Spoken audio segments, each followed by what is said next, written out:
This envelope changed everything. My mother slid it across the linen tablecloth, her diamond ring catching the light. My sister leaned in, phone ready, pretending it was a moment worth remembering. The restaurant fell silent. The string quartet paused mid-note. Inside that envelope wasn't money. Or a card. It was a disownment letter, signed by all of them. My graduation present. I folded it carefully. Once, twice, and stood up. No words, no outburst. Just silence. And the weight of paper in my hand. They thought they had written my ending. They had no idea. They had only begun their own. Growing up, I learned quickly. Love in our house came with conditions. My father, Charles Bennett, measured success in numbers. My mother, Diane, measured it in appearances. And my sister, Avery, she seemed to embody both. Effortlessly.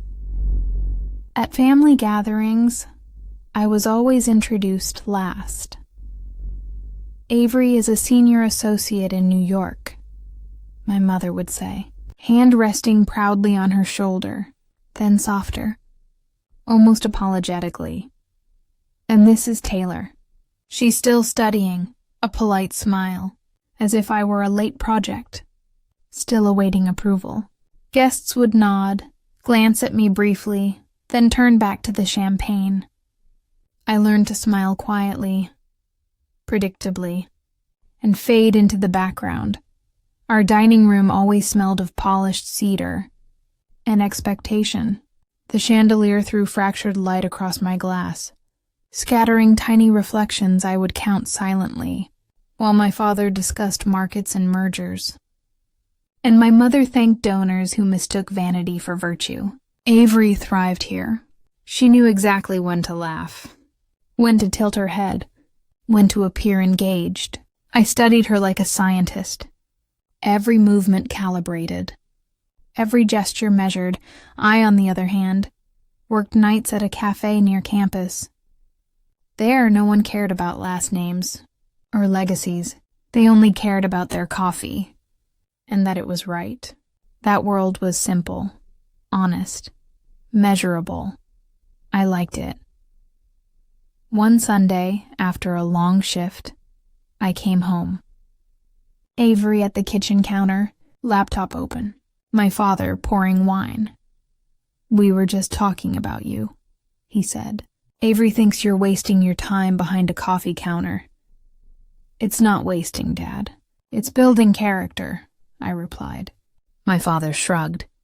"Degrees don't pay bills. Numbers do." His attention drifted immediately back to Avery. That night, I stopped trying to be seen. I started watching, observing, collecting data in silence, even when I won a national research scholarship, and sent them the news. My mother's reply came 6 hours later. "So proud of you, sweetheart. Gala tonight. Can we post about it tomorrow?" They never posted. I realized then, attention in our family was currency, and I had always been unpaid.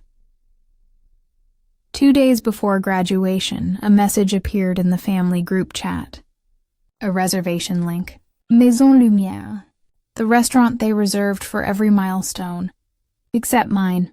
My name wasn't even on the guest list. Avery texted, "Don't overthink it. It's just formatting. That's how they saw me. A variable, easily erased." That night I sat at my desk, city lights flickering against the window. My inbox glowed with notifications, achievements, awards, recognition. None of it mattered, when those who taught you your worth still measured it in silence. The next morning, an email arrived, confirming my commencement speech. Dr. Alvarez, my mentor, had nominated me for the Young Leader in Technology Award. She wrote, "This is your moment, Taylor. Own it quietly." That word felt like a lifeline.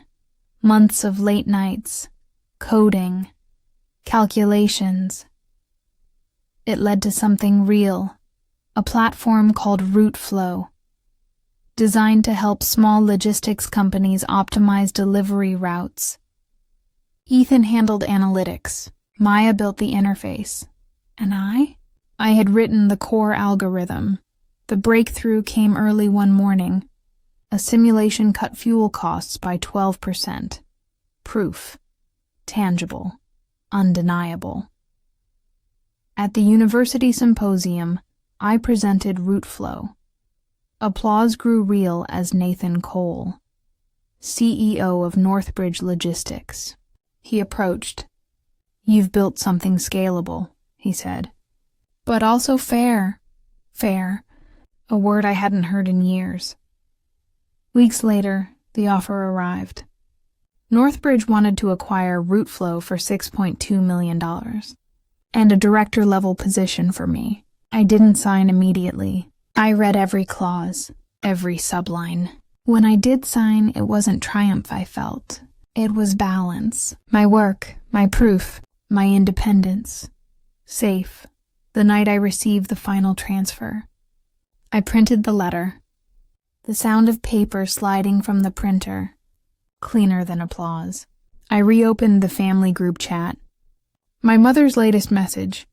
A photo of Avery at a gala captioned, "Proud doesn't begin to cover it."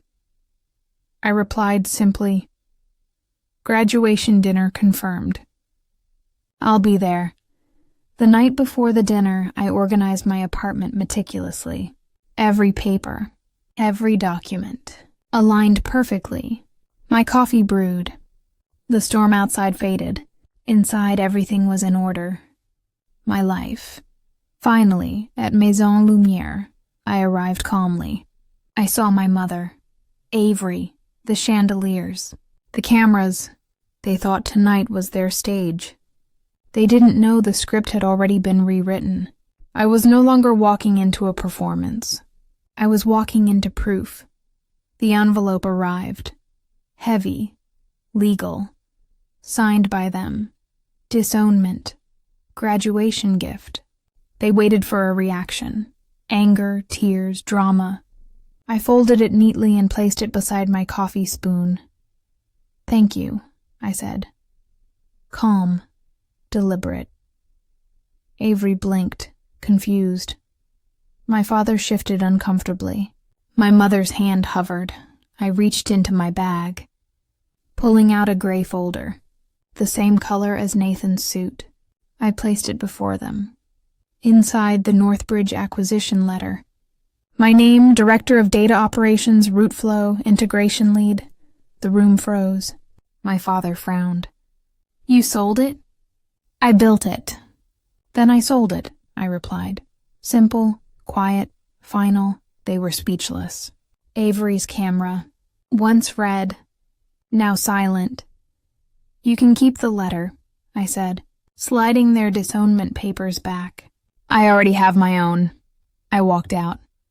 The city air, sharp, clean, alive. I no longer needed approval.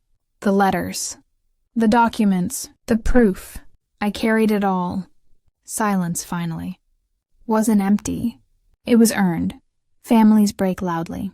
Peace rebuilds quietly. They erased me from their story, but I became the footnote they will never delete. Some stories don't end with forgiveness. They end with clarity, and sometimes the quietest one in the room is the one who wins.